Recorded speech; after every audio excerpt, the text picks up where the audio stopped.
Welcome to Bonn Park. I'm Sara Geithlinger. And I'm Marshall Ward. Ooh, and today we have I, the Mountain. Their harmonies are really something. We're joined tonight by Matt Rappold, Matt Morgan, and Alison Dijak. But the other two members who are missing are their lead singer, Matt Lamers, and their electric guitarist, Rory McLaughlin. Yeah, and I'm very excited to be sharing their music with the audience here. If you haven't heard them before, they're something truly amazing. And they're just so charming to talk to. Local band, great music. I think we're just going to get right into it. Here we go. I, the Mountain. Welcome to Bonn Park. Welcome to Bonn Park. Welcome to Bonn Park. Welcome to Bonn Park. Welcome to Bonn Park.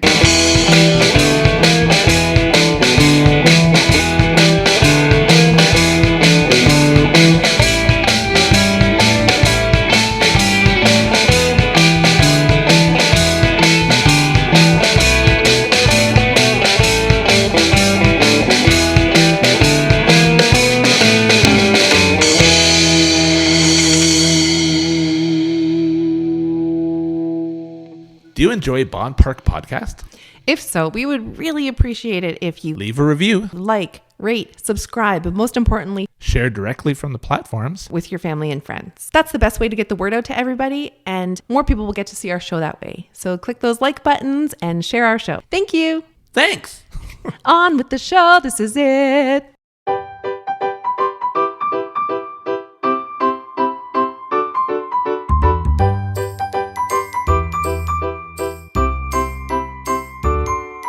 Bonn Park is supported by the St. Jacobs Farmers Market. The market is a community landmark of more than a half century and is the largest year-round farmers market in Canada. Whatever you crave, you'll find it there. There's country classics like fresh apple fritters, cinnamon rolls, and Oktoberfest sausage on a bun, and new favorites like corn-wrapped vegan tamales, Greek gyros, and blooming onions.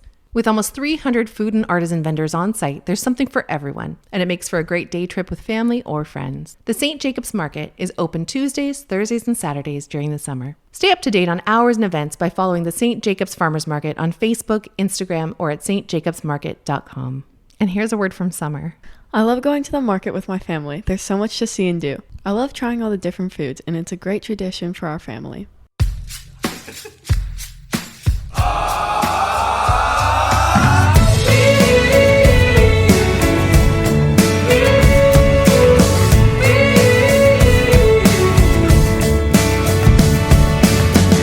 Tell your father the witching hour is dead.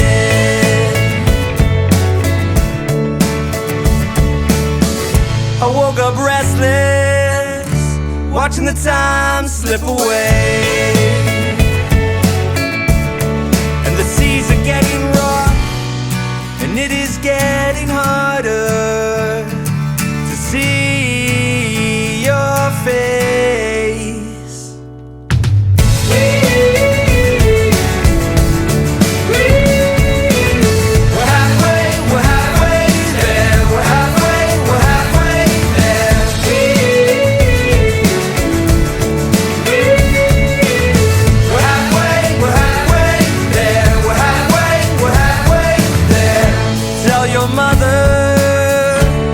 The tide is coming in.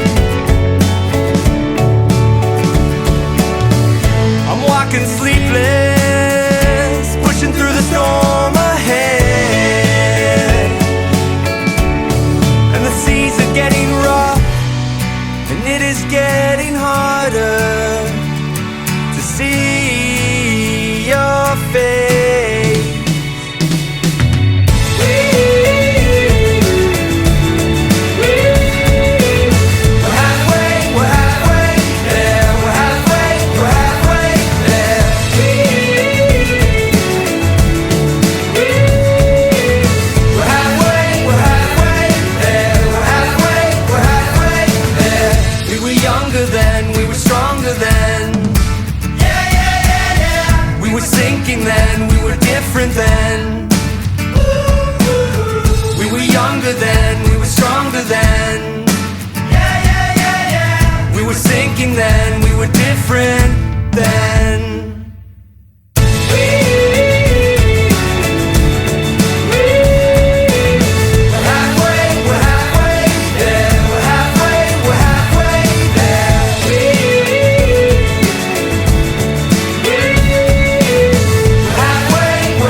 out and thank you so much for joining us today. Thanks for having us. Yeah, this is awesome. Yeah, great to be here.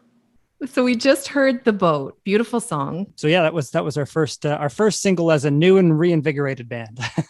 So we have 3 members here tonight. Let's make this easier for our listeners and everybody introduce themselves. Sure. So my name's Matt Rappolt, and I guess we should also say maybe because we are a Kitchener band, and I do live in Kitchener. I live right here in Midtown KW.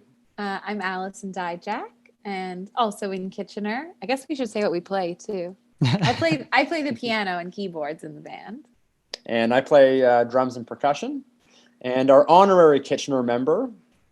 Yeah, my name's Matt Morgan. I play the bass in the band, and I do not live in Kitchener. I live in the thriving metropolis of Apsley. Yeah, so Matt Lamers is our lead singer, and Rory McLaughlin is our electric guitarist. What a handle, Rory McLaughlin. Yeah, I like it. It's a very musician name, isn't it? Yeah, it is. Yeah. So it's funny you bring up lead singer because I've heard a lot of this music. Marshall has too, a lot of your music. And I wouldn't have known to pick one. You all sing and it is very exciting. Everyone is harmonizing. There's a lot of noise going on, but noise in a good way. Were you all into singing when this started, or did everyone else pull you in along the way? Were there any stragglers? I would say that like when we first started back, I guess almost 10 years ago as a band, it was just the 3 of us. Mm-hmm. And so we felt like, we were just an acoustic guitar, a little box drum, like a cajon, and then an upright bass. So we almost like had to do the harmonizing and the singing in order to fill out the sound. So it kind of started from there. And because we were playing a lot on street corners, we'd play like in pubs. And so to cut through the sound of, 50 people in a bar, you kind of have to have more than just one person singing and an acoustic guitar and a little box drum and a bass. So, we just kind of evolved that way. And I know Allison and Rory were, they're very proficient singers, maybe more professional than any of the 3 of the rest of us. And it just kind of evolved that way. It's very natural.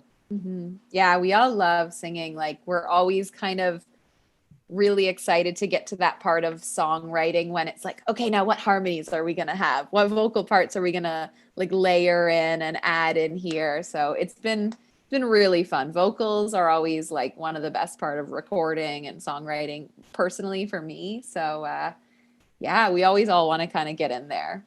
It's a beautiful thing when you find fellow humans who like to harmonize, and it's magical. It's a magical thing that happens. And there are some parts of these songs where I think I can hear smiling. So you know what I mean? The difference between when you talk like this or when you talk with a smile, right? I think I can hear it in there. So is this really fun for you guys? Oh yeah. Yeah. Hugely fun. It's something that we all kind of, I think a lot of us, even from a young age, all wanted to be musicians, and the fact that we get to do this in a semi-professional kind of way is super, super exciting for us. And the fact that we get, kind of, as cheesy as it sounds, immortalize our music in a recording in a physical medium. Yeah, I think that's something really cool. I think it's something we all much enjoy. Yeah, so much fun making music together, and like just being able to stand in a circle and sing in nice 5-part harmony is like such a joy. It's really, really fun. I'm getting a little bit sad because I just had that feeling of when you're out experiencing live music and the band stops for a minute to harmonize and everyone's involved. You know what I'm talking about, right? I just got a little bit sad there because it's been so long since we've done that. It's been a very long time. It's going to make a comeback though. We're hoping at least that it'll be by the end of this year, we'll be playing shows again, and fingers crossed. It's been a while. It's been way too long for us. Yeah. I bet. We love getting the audience to sing along with us. That's kind of a staple of our live show, that we got to get people singing along with some oohs and some chorus lines and clapping along with us. That's what makes our shows so special. And we just love connecting with the audience in that way. So we can't wait. There's something that really lends itself to a lot of your songs, and especially the music that you shared with us tonight, because there is a beautiful folk rock anthem quality to a lot of your music where it's built in there. The crowd has to get involved. Yeah. We actually write a good amount of our songs based around that. It's like, is this the part that the audience is going to latch onto? I think you were going to say something along those lines. Yeah. Definitely. It's honestly, that's a very natural part of the songwriting. I think probably because we all love that. Like I grew up going to concerts, and that was my favorite part of being in a concert, was when, you know, the lead singer would turn the microphone around on stage and you would just hear, I mean, not that necessarily that microphone made that much of a difference, but it was just the sign that Symbolic. everyone Yeah. was going to participate in the concert, in the performance. And to me, that's just the best part of being at a live show, is when you're surrounded by, you know, thousands of other people who all love the same music that you do and all care enough about it to know all the words and sing along. It's just a really beautiful, emotional experience. So I think that's kind of where that comes from. And it's something that, like Matt Morgan said, it's just like very natural. And that's as musicians up on stage, like it's so meaningful to experience that from a musician perspective, to feel like people care enough about what you've created to learn it and want to sing it with you. I mean, that's a really beautiful experience. I know we've said this in the band a lot, like it's just like a natural high, like the greatest high of all time, to look out in the crowd and see someone singing along to the song that you conceived. It's a very like emotional experience. Mm-hmm. Your harmonies are so good. I wouldn't have been surprised if I learned that you guys were siblings. Like usually those I kind know of what you're harmonies saying. come from siblings, right? With somebody who has or families that have that same lilted intonation and tone of their voice. I hear you. It's very funny. Revolt and I used to often get asked if we were brothers for some reason. It used to be a common question. The beard and the hair and the Matt. We're all Matt siblings, or like the three of us are Matt siblings, and then we have Rory and Allison, the honorary Matts. That's right. I imagine what works well for building a fan base with you guys is your songs have, I'm not sure how to word it exactly, but that first listen appeal. Like you could take somebody to an Eye the Mountain concert who's never heard of you before and just tell them you're going to have a great time, and they're going to hear songs, they're going to hear stories, and they're going to remember those songs the first time they hear them. Did you recognize that in your own songwriting and music when you first started recording? I think that a big approach to our songwriting is that we always want to make the songs like really accessible to our fans. So making sure that there's some sort of kind of memorable hook that, you know, is maybe stuck in their head, or a little line that they're gonna like leave a show remembering or humming along. So yeah, we do try to make a lot of our songs like have that kind of accessible feel. In our newer stuff that we've been kind of working on this past year, we're experimenting a little bit with some maybe more non-traditional song structure, a few more interesting things. But our first album that we released last year, our first full-length album, is just lots of songs that are kind of classic. Like we almost feel like when we wrote them, it's like, oh, this is like a classic folk pop song already. And, you know, it's only been out, released into the world for a year or something, but like they feel like classics when we write them, I guess. Spirit of the West shows. I'm thinking of like in the lyric, packed shoulder to shoulder, people are dumping their beer on you, and Spirit of the West is jumping so hard that you're worried the stage is going to collapse. And that's the kind of feeling, right? And that's that. It's a very everyone's in a sweat-soaked frenzy. Yeah, kind of. Yeah, I think that like when it comes to the songwriting, I think that's the sort of experience that we're chasing. I mean, whenever we write songs, I think we have that, or whenever we sort of write and arrange songs, we have that feeling in mind of like what it's going to be like to be up on the stage. And for me personally, that's exactly the experience that you want to have, like that feeling where you're out looking out at the crowd and they're all just, you know, it's packed, everyone's singing along. And everyone's just having a fantastic time. And that's, I think, the experience that we're trying to capture in all of our songwriting, or maybe not all of it, but the majority of our songwriting. It's like, how can we get that experience? Because I think, and Matt Morgan, you can talk about this a bit more, that like we're very much like a live band, more so than we are like a recordings band. And I mean, we've done so much more playing live and in such strange and diverse settings that I think that we're always thinking about that. Yeah. Yeah. This year's actually been a little bit different in that sense. Like going back even at well, I can't really say much for the first album because I was in the band for a total of a week before the first album, but the second album or EP, I should say, and Little Wild, those were both very much crafted in live settings. Like those songs, we workshop them obviously in a private setting, but those songs are really refined in a live setting. So they were very very based in live. So that's why this year's a little different, because we don't have the opportunity to do the forged in live setting songwriting that we normally would. So these, like Allison was saying earlier, we're doing a little bit more interesting and more production side of things with some of our newer recordings, which I think it'll pay off in the same way, and I think we'll still manage to really kind of craft a solid live performance out of them. But yeah, it's a bit different this year for us. This year we are looking forward to the live performance, and we're crafting songs like with the anticipation of performing these songs live, whereas previously it would be like we'd play the songs like 50, 60, 70 times in front of a live audience before going into the studio. Yeah. And so we sort of have that emotion. Bit different this year, but I think it's still very like based around that idea of wanting to be up there on stage and have the crowds participate in our music. Well, tell us a bit more about that song Little Wild that we're about to hear. Well, this is one that's definitely a crowd pleaser. So this is typically like the second or third song in our set. Anytime we play a live show, it's just like it's always up there. And it starts with a really solid bass riff from Matt Morgan. It's like a funk bass line. Yeah. And like just sneak one in there. Yeah, imagine just like everyone like bouncing around. We get people to clap their hands. Like it's kind of the time when Lamers, our lead singer, will like introduce the band and stuff. And it's just like such an energy creator in any venue that we're playing. Just like we all get bouncing and the parts are so fun to play. So yeah, it's one of our probably favorite ones to play live.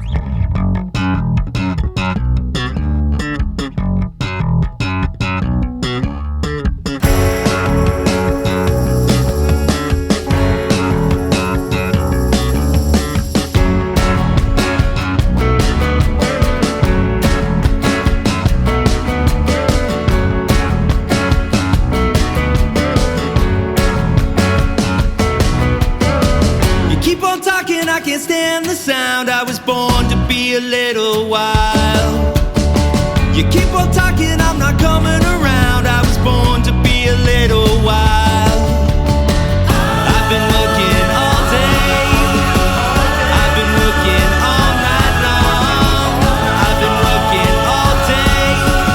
Got to get together when the morning comes. I was born to be a little wild. I was born to be a little wild. I was born to be a little wild. I was born to be a little wild.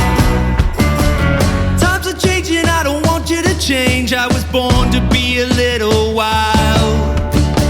You keep on moving, you're just setting the stage. I was born to be a little wild. I've been working all day. I've been working all night long. I've been working all day. Got to get together when the morning comes. I was born to be a little wild. I was born to be a little wild. I was born to be a little wild. I was born to be a little wild.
Before we heard Little Wild, you were talking a bit about how performing a song live over many shows before you go into the studio. So what is evolving on that stage? Are you listening to the audience and the songs just naturally kind of you're making adjustments along the way, or is it what's happening there? Yeah, for sure. We definitely pay attention to how the audience reacts. That's a big part. If we're just kind of not getting really anything from the audience, then we know we have to work a little harder on something. And part of it is also is also kind of ease of live performance as well, right? Sometimes when we kind of come up with ideas, we kind of hit this brief moment of like really complicating the song before we realize that doesn't translate well to live, and we kind of bring things back to a happy medium. So that's kind of part of it as well, is it forces us to kind of rethink it as well. But definitely audience participation is another one. We kind of realize, there wasn't really a point for the audience to really hone in and kind of join in the performance at this part, or it needs kind of a little bit more here, or maybe there's a part that hits really, really, really well, and that's something we'll kind of emphasize or extend or come back to or something like that. So there's definitely a lot of the audience shaping the music. So the next song that we're going to hear is Safe from Harm. And I want to ask a couple questions before we get into it. First, I want to ask about the origin of your band name, because you couldn't go with Matt Cubed. So then we went with I the Mountain. And what is the story behind this name? Well, before we immediately dismiss Matt Cubed, we have been offered that name, or it's been brought up many, many times, especially when we do like pub shows. That's usually like the first thing that people say when we get up. It's like, how come you're not Matt Cubed? Especially. All right, that's as deep as my well goes for band names. Yeah, it's all good. It's all good. It's great because we've heard that one so many times, and every time, especially when it was just the three of us, Matt, and I. And we've got things like Matt Cubed. We've got like Mattrez, like Trez is in 3 and mattress. Matt Morgan, do you remember some of the other ones that we've got? We've gotten like a lot of different ones. Matt. The Matadors. Yeah, kind of cute. We the Mats was another one. I think probably We the Matan or something. Yeah. We got to start keeping a book of these things. But for like I the Mountain, how the name came up, it's actually like there's not really that much of a story to it. It was kind of when Matt Morgan, I don't think you were in the band at that point when we had chosen that name, but it was Matt Lamers and I. We met at university, at Trent University, the three of us, and Matt Lamers and I had done a summer of sort of busking around Peterborough, and Matt Lamers had all these songs that he'd written originally for his own album that he wanted to produce, but then we started playing them together, and we added the harmonies, and we added in the drum parts, and it kind of became clear that it was meant to be more of a full band sound. So we thought, okay, we need a band name, and we'd sort of bandied about a few different names, and none of them really stuck. And then finally, Matt Lamers had a dream in which we were called Between the Mountain and Me. Mm-hmm. That was what it was. Yeah. Which of course we couldn't use because that is a death metal band called Between the Buried and Me, and we thought that was a little too close of that. So we said not that one, and then so we went back to the drawing board, and then Matt Lamers came up with I the Mountain, or what was the other one, Matt Morgan? It was The Mountain and I, or something like that. Yes, I think it was The Mountain and Me, or I the Mountain. Yeah. And Matt Lamers and I, we asked our partners at the time which one they preferred, and they said, without hesitation, The Mountain and Me. And we said, I don't think so, not this time. And we went with I the Mountain, and we've been called that ever since. That's a great name. It sounds epic. Of course, anything with the word mountain in it, right? Yeah. So this brings me to my question about some of the lyrics in Safe from Harm. Of course, there's so much I could talk about with this song, but what's really stuck with me was they put mountains in between us to keep us safe from harm. And then I didn't write it down. I believe it's they put oceans in between us to keep us from doing wrong. Yeah, this was one that is actually quite an old song for us. It was one that we had originally thought we were going to put on our third album as a 3-piece. Back in 2014, 2015, right around there, yeah. Before we sort of went on hiatus and we kind of went our separate ways for a while, and that was one that that was written about. I think it was about I was going through a pretty difficult time at that particular moment, and with relationships and things like that, and. Originally, that song had different verses that were much more personal, about, losing someone, but then it also being a opportunity to find someone else and to find somebody who maybe is that person who fits with you, a lot more. And, leaving a situation that you've known for a long time and sort of the excitement of exploring something new, but also the trepidation that maybe things aren't going to work out as well. Kind of a perfect way of summing up my feelings at that time. And then we ended up putting on this verse, which I also really, really like. Actually, I think I wrote that verse first, and then the other lyrics came in after.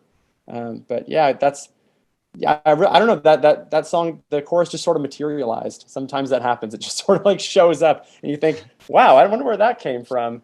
And it's like more of a product of the state of mind you're in than sort of any conscious writing. And a bit of a funnier kind of anecdote to that.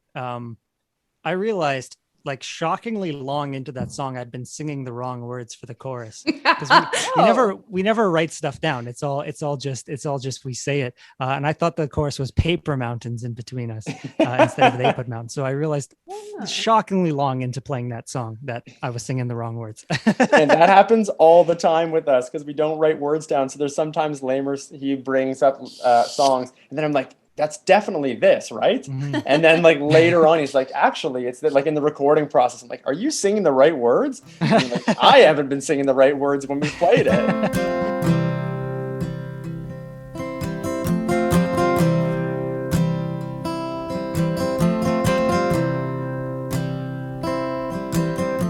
For all the thoughts inside my head,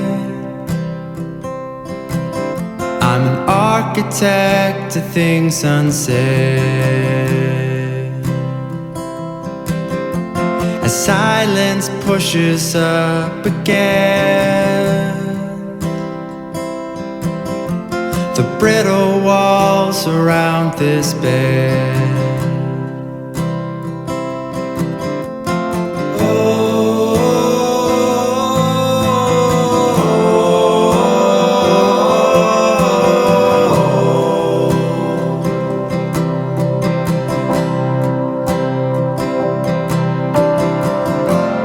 They put mountains in between us to keep us safe from harm.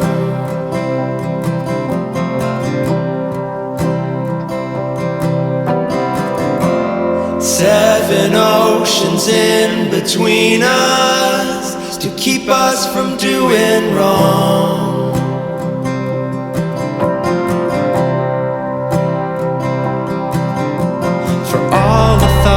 Inside my head, I'm an architect of things unsaid. The silence pushes up again, the brittle walls around this bed.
I swam in the ocean, I felt fine.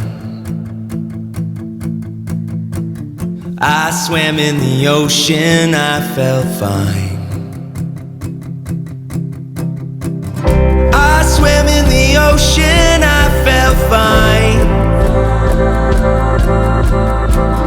I swam in the ocean, I felt fine. I swam in the ocean, I felt fine. I swam in the ocean, I felt fine. I swam in the ocean, I felt fine. I swam in the ocean, I felt fine.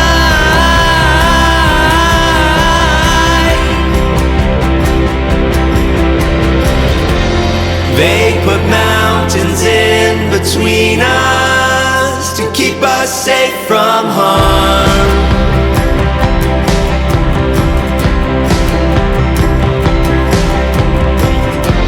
7 oceans in between us to keep us from doing wrong.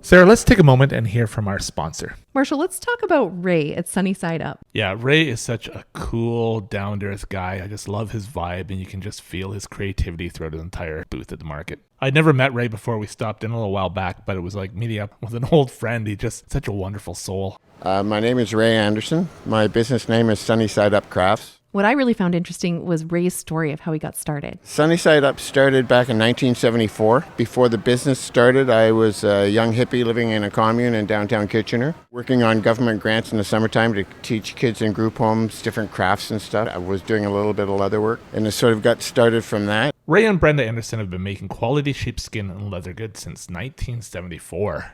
Yeah, they have a vast array of products. They have a lot of sheepskin products, slippers, leather mitts, hats, all kinds of things for the home, for your car, and for staying warm in the cold months. I got married to a young woman who was also quite handy, who is still to this day my business partner and my wife. And we decided to give the craft business a go. And we've been doing this now for 47 years. And I had been on the list here, and Sheila Shantz called me up one day and said, I'm coming down to look at your stuff again. I think I have a spot for you. And I've now been at St. Jacobs for 30 years. It was one of the best moves I ever made. As a craftsperson, we don't do it for the money. We do it because of it's a lifestyle. And I like to create things. Ray is located in one of my favorite parts of the market, which is the mezzanine, so the second floor of the main market building. And I'm always just completely wowed by the creativity and artists that are up there. They're such an amazing group, and you can tell when talking to Ray how much love and appreciation he has for being in that spot as well. It's sort of a group all to itself. We're part of a big group at the market, but the people up here on the mezzanine level are pretty tight. The market is, it's a lot in my life. So be sure to visit Sunny Side Up in the mezzanine in the main market building. But you can also find them on Shopify. sunnyside-up-leather-sheepskin.myshopify.com. The St. Jacobs Market is open Tuesdays, Thursdays, and Saturdays during the summer. Stay up to date on hours and events by following the St. Jacobs Farmers Market on Facebook, Instagram, or at stjacobsmarket.com. So, Allison, I was trying to think of bands I know where it's a bunch of guys and one woman. I thought about the Crash Test Dummies and how I can't imagine what they'd sound like without Ellen Reed. Blondie. Yeah, and Blondie. But there's more. Yeah, for sure. No doubt. No doubt, yeah. Allison, where did you hear your vocals at first when you started harmonizing with these guys? Did it make for a really good fit right off the bat, or did you find yourself adjusting and trying to figure out your place? Yeah, I would say a little bit of both, honestly. Like I was so used to hearing the band being, three guys harmonizing together. That was kind of like the classic sound. And then, so I started kind of like jamming with the band when I met Matt. He was like, oh, why don't you like come along to band practice with me tonight? Maybe you can like help us with some parts or something. So I'd come and I would kind of like make harmonies for them almost. I'd be like, oh, like you should sing this part. This is the third harmony that goes with it or something like that. And then it kind of just slowly evolved into like me actually having a part in some of the songs, I guess. And yeah, I mean, it certainly changed the sound. Like it made some of the parts like kind of that more brighter sound with like the higher female voice in it. And I think for a lot of the songs, it really works. Like it's nice. It kind of gives almost like a choral feeling. Like you have this kind of choir with like mixed voices and stuff. But there's also some of our songs that I kind of stay out of and just think like, you know, this is one that could kind of use that just like classic sound with just male harmonies. You know, I might join in a chorus or something, but we definitely like to balance kind of not always having like, okay, that's the default person. Like they're always going to do the chorus harmony or they're always going to harmonize on the verse. Like we do try to kind of switch it up here and there. So we really kind of have this varied sound throughout an album or a collection of songs. And what kind of venues have you enjoyed playing in most? I think about how your shows must be quite different, you know, from one place to another, depending on the crowd and space you're in.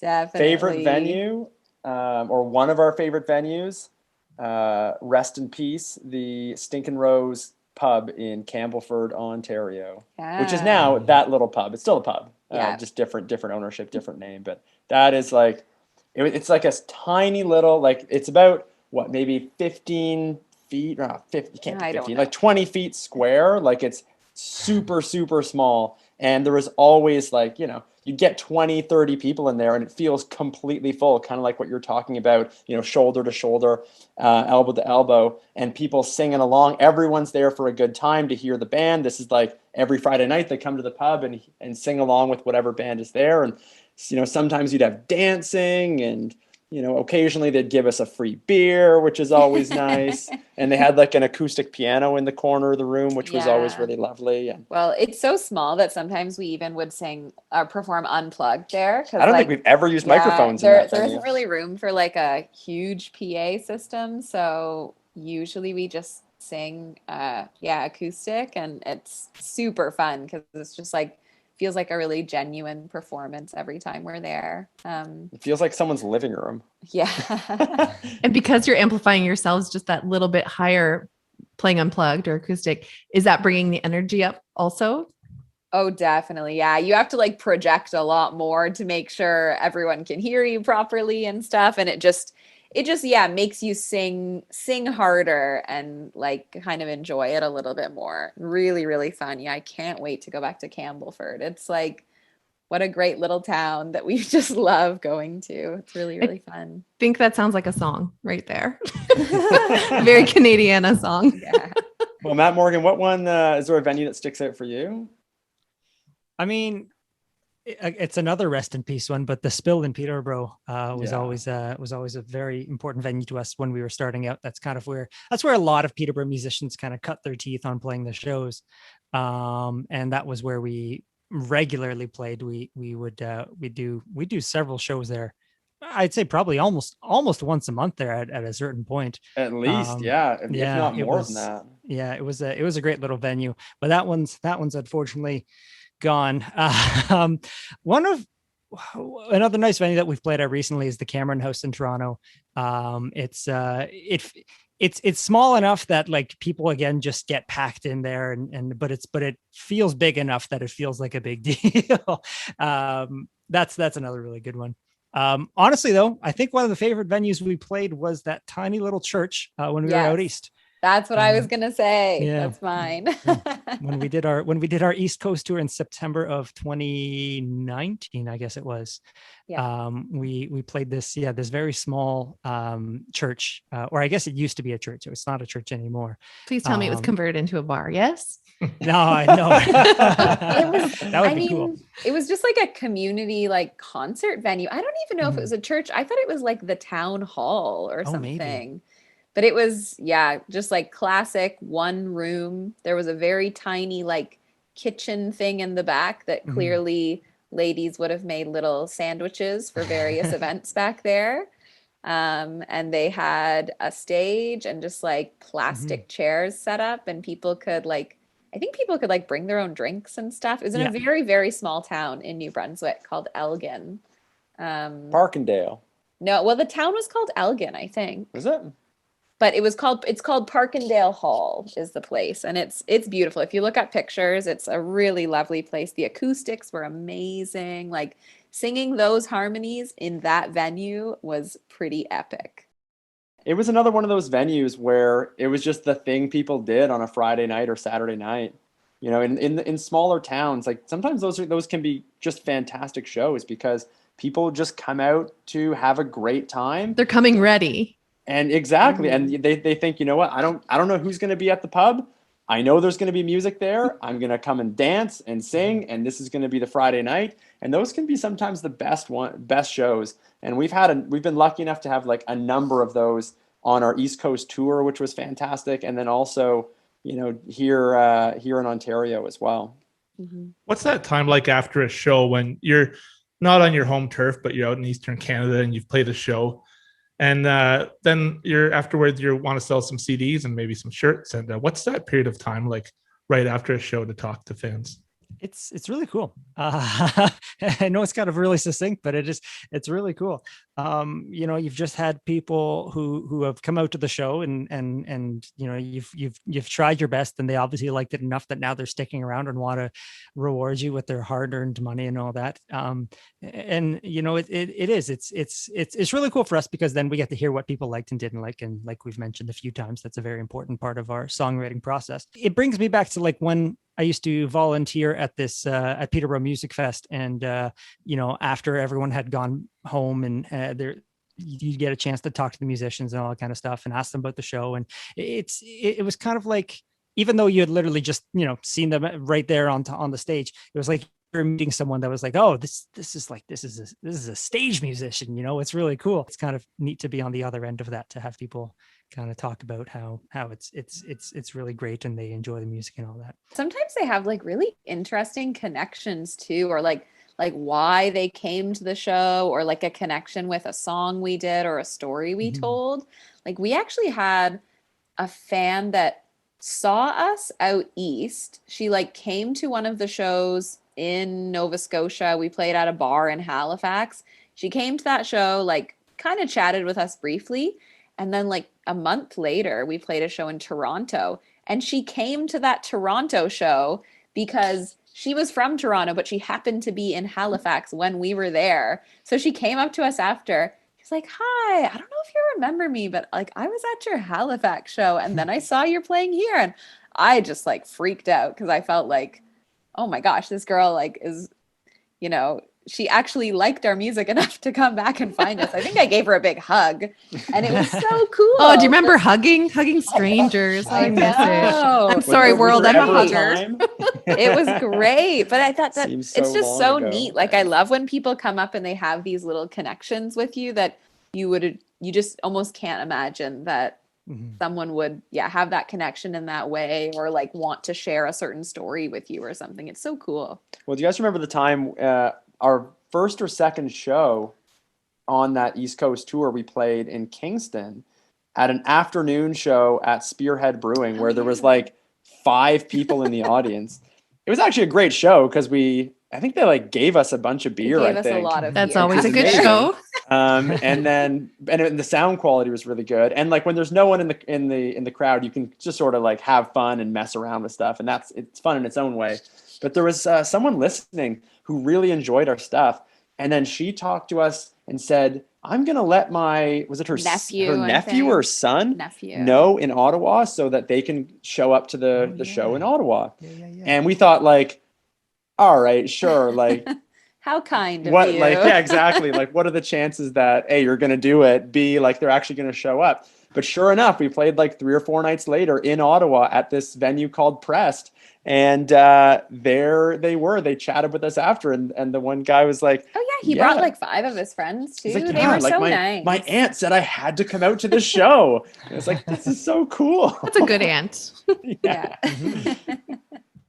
All right, so we're going to hear Dreaming Out Loud next. And I love this one because it starts, to me, it starts like a really clean, bright Indigo Girls song from the 90s. Like, Oh, boom, nice. we're coming in and we're going to get everybody started on this story that we're going to tell you. And then it kind of like turns into this like anthem style song, like this Mumford & Sons Lumineers type vibe we were talking about earlier, but still you guys. What's the story behind this song? So Matt This is one that, Lamers. yeah, this one wrote that Lamers song. wrote. Yeah. So we just have to leave it at and that. Well, no, it kind of, I remember when he brought it to us, he kind of like had, I feel like he had like the verse and then it maybe had a different chorus at the time, but then he also had the chorus, but he was like, I think this is going to be for something else. Mhm. And there was like maybe 2 or 3 weekends where we got together and we just kind of kept like singing through it, adding different instruments, adding different harmonies, and they just kind of meshed together to turn into this song that kind of has like a little bit of a, like not a tempo change, but it kind of, it, you know, slows down for that first chorus. And originally we kind of thought like, no, I don't know, that's a little different. I don't know if people will like that. And that was definitely actually a part that we workshopped in front of crowds a lot. Like it used to, I think maybe the first couple times we played it, the chorus was always slow. Like it always kind of slowed down. And then we kind of got to the point where we thought, no, you know, let's see what it's like to keep it going, you know, add some clapping or something over top of it. So that was one that did actually really evolve quite a bit with the audience. And when we play it live, we do the bridge, the I will be there when the sun goes down. Like that's all singing along. We teach the audience those words and make sure they're shouting them along with us. So yeah, that was one that kind of evolved over time. But I do remember when he brought that to us, it was kind of all these bits and pieces that we put together. And it's been a really fun song, really great, like summer kind of song. We really pumped it out last summer and made that kind of our song of the summer. It was a lot of fun. I remember I distinctly remember when we had the verse and the chorus and the bridge sort of put together. I remember thinking, this is the greatest song we've ever written, and we are going to be famous with this song. I remember I was like, oh my gosh, there's no way people aren't going to just love this song. And it's a lot of fun to play. It's probably one of my favorites to play just because of that crowd participation. When we get to the bridge and everyone's clapping together and we all sing, I will be there when the sun comes out, I'll be there when the sun goes down. It's just like such a beautiful moment that you can share with the crowd. And it just gets me so pumped up that sometimes, if I'm not careful, we end up speeding up like 20 BPM. Right. There's no metronome on stage. Yeah, not for us. Yeah, we don't have any of that fancy headgear. I was gonna say this song's also like a really good testament. I think it also really did show us that we are able to really hook that crowd interaction. We kind of struggled for a bit with this song as to where we put it in the set lists, because it does have that kind of sing along and it has that kind of, like you said, kind of anthemic towards the end, which would typically lend itself towards a near closer or end of a first set or something like that. But that kind of opening hook, right? That opening guitar hitting and then the drum hitting, and it's just such a big pump up that we started putting it at the beginning, which is a bit of a risk because then you're basically counting on connecting with the audience in a minute 45 seconds, so that by the time you get to that sing-along part, right, that they're already invested enough that they will do it. And we found that it works. Like it does. People get into it, and they do. They participate. They sing along, and so the fact that we're able to get that right off the bat, like clean opening song, I think that's kind of an encouraging thing that we're hopefully doing something right. Yeah, it was funny when we were deciding on the track listing for the album. We tried it in a few different places, and honestly, we were like, it just has to be number one. That's how we open all of our shows, or we had been for the past like 5 months, probably 6 months.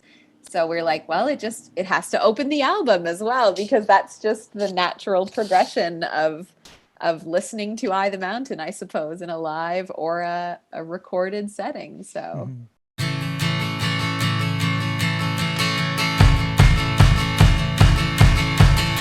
Take your time, come and meet me by the seaside. 'Cause all my life I keep dreaming of you.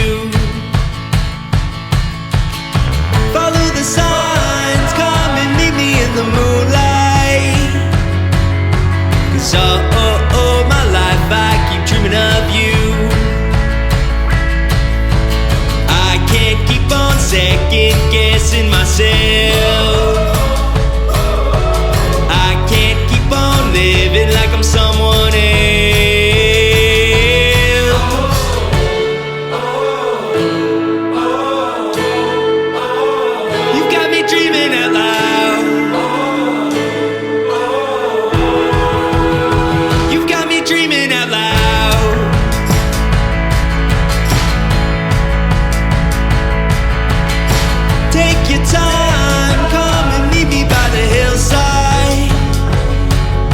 'Cause oh, my life, I keep dreaming of you. Follow the signs, come and meet me in the sunshine. 'Cause oh, my life, I keep dreaming of you. I can't keep on second guessing myself. I can't keep on living like I'm someone else.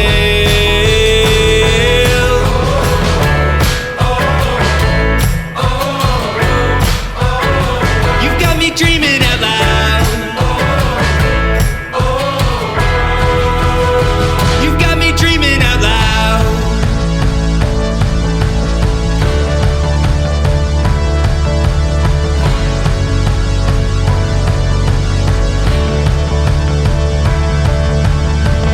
I will be there when the sun goes down. I will be there when the sun comes out. I will be there when the sun goes down. I will be there when the sun comes out. I will be there when the sun goes down. I will be there when the sun comes out. I will be there when the sun goes down. I will be there when the sun comes out. I will be there when the sun goes down. I will be there when the sun comes out. I will be there when the sun goes down. I will be there.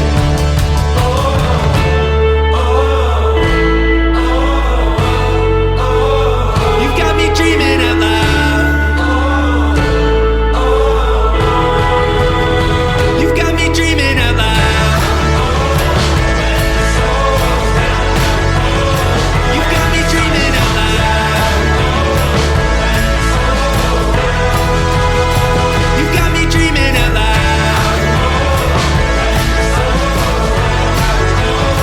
You've got me dreaming out loud. You've got me dreaming out loud.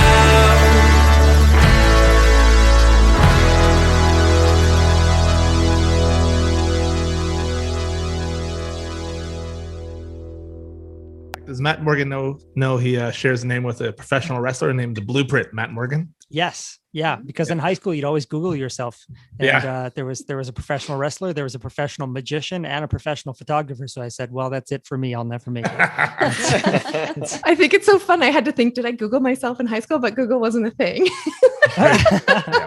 We didn't have the internet back then. And I remember Googling myself back in the day, and it was like a mid-level insurance. Hey, that's a noble you. job, Right. you know. Sounds good. Marshall's actually a wrestling historian, so he knows all the things. Oh, no way. Yes. That's Okay, I'm gonna bring us back in here. Because Marshall's also obsessed with set lists. So here we go. Okay. So I'm obsessed with set lists. I study them like they're academia. Mhm. Bob Dylan, Neil Young, Bruce Springsteen set lists. Fascinated by them and how well they're crafted and Why they're crafted. how they change over the tour and over the years. Just fascinated by it. So with an Eye of the Mountain show, you have this big crescendo that brings the show to an end. And then what are you doing for your encores from night to night? It's a great question. So on our East Coast tour, and kind of the shows that we played maybe 2 months before and after those ones, we always brought back a song called Land that was like kind of the first like big hit, I guess, that the original three-piece band had. And that was so nice because like for the fans that had been a fan of Eye of the Mountain for a really long time, it was so nice to hear this song that like was released like 8 years ago or something. I don't know. Is it 8 years ago? Yeah. 9 years ago now. So that was so nice. And usually we would like unplug, like Matt Lamers would unplug his guitar. Matt Morgan would get his stand-up bass out. You would get on your cajon and just like have a really like nice, natural, intimate moment. And in the end, there was a lovely like sing-along part. So everyone was singing this nice like awe section with us. Like it was very like kind of community choir feeling. So beautiful. For one of the shows, actually, one of the shows we played in Toronto when we came back from our East Coast tour, we like went into the crowd to do it actually. And that was like so, so cool. So a nice sing-along moment, like kind of an epic sing-along moment in a really intimate setting was really, really memorable. A lot of those nights are still like really ingrained in my mind. Some of those final moments we had with our audience were really special. And I'm not sure if it was, I'm not sure if we based that experience around this particular concert moment, but there was a show that I saw in Peterborough by a band called White Horse, who is a huge Another adorable husband and wife team. Yeah, they're fantastic, and their album, their second album, is one of my favorite albums of all time. It's an album that's just, it lived on my stereo in university, and we saw them live at Market Hall. And they had an amazing moment where they played an acoustic song. I don't remember if it was for the encore or if it was like the second or third last song they played, but they turned off all of the lights, like all of the stage lights, and you could barely see them on stage, and the entire PA was shut off. And I'm not sure if they did sing along for it, but just hearing that that song unplugged gave it like a whole new level of intimacy, and you could hear the emotion come through the voice so much more than over the PA system. And it just felt like it was pin drop silent. Mm-hmm. Everyone was just invested in this performance. And when we do land like that unplugged at the end of a show, I always think about that performance and think about like, as an audience member, that's a really special moment where you're getting something that's really unique to this band, and you're sort of getting, I hope that the audience feels like they're getting something special from us, that we're really trying to connect with them and trying to give them a raw piece of our history or a raw piece of our emotion. Why don't you tell us about the new stuff you guys are working on? Oh man, this is super exciting stuff, honestly. It's kind of hitting in a different way. It's something, it's been a bit of a challenge to workshop this because, stay-at-home restrictions and lockdowns and all that have made it hard for us to meet up consistently. And it's kind of tested our abilities to still write songs remotely. And you must sympathize with the postal service at a time like this. Yeah, absolutely. So this material has been kind of a bit of a test of our abilities to understand each other. I think more than anything, it's really easy when you're in the room to say, I feel like we should do this. It's a lot harder to try and put that into a chat. So it's been a cool test, but I think it's really paid off. Some of the new stuff coming out is, I think we're all very, very excited about this. I think we all see a lot of potential with this new material coming out, really soon. So I hope you guys enjoy it, because, we've worked exceptionally hard on this new material. Yeah, we have some new stuff coming out throughout the summer and in the fall. So we're really excited. Make sure you're following us on all of our social stuff so you can see all the new music we have coming out. Well, take us out with this absolutely gorgeous song called Coal Mine. First time I heard it, I just was completely wowed by it. Again, I think it started with the chorus, and those words just kind of materialized out of thin air in our minds, and then this idea of like, okay, like I wonder who could be associated with this story. Like with the chorus, I found love once back in a city. There she lied next to me till she went away. I was sort of like, I wonder what story this is telling. And then the idea of like, a rugged landscape or a coal mine, that seemed to be an appropriate setting for this type of song. And it just sort of went from there.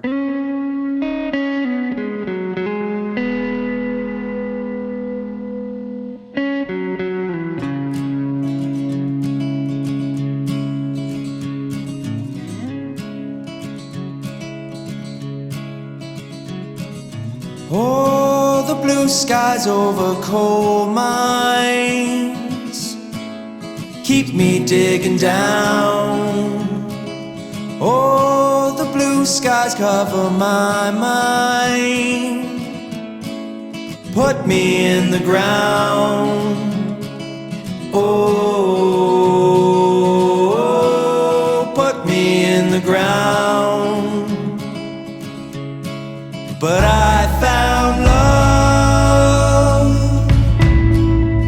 once back in the city. There she lied next to me till she went away.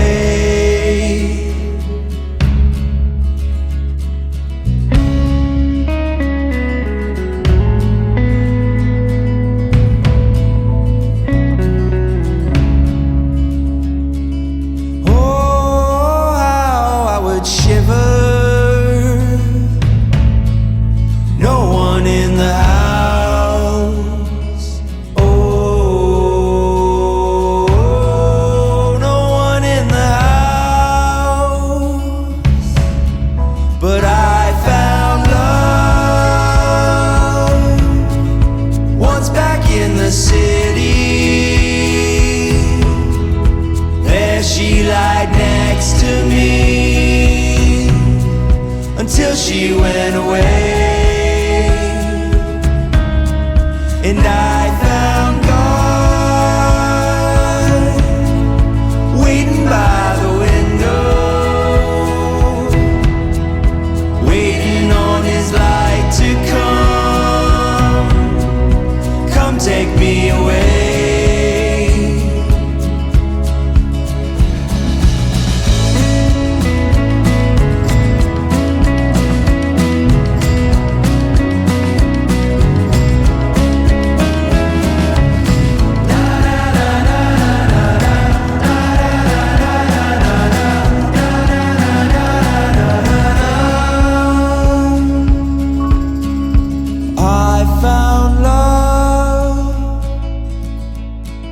Once back in the city,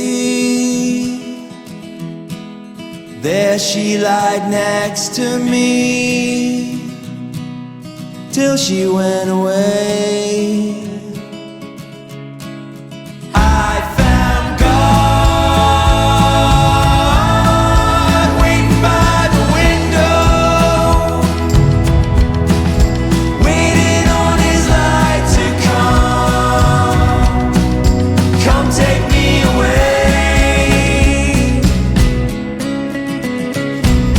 Hey all, thanks for meeting us in Bonn Park. Please like, rate, and subscribe to our podcast on the platform that you're listening to. And follow us on Instagram and Twitter at Bonn Park Podcast. Original music by Alan Lung.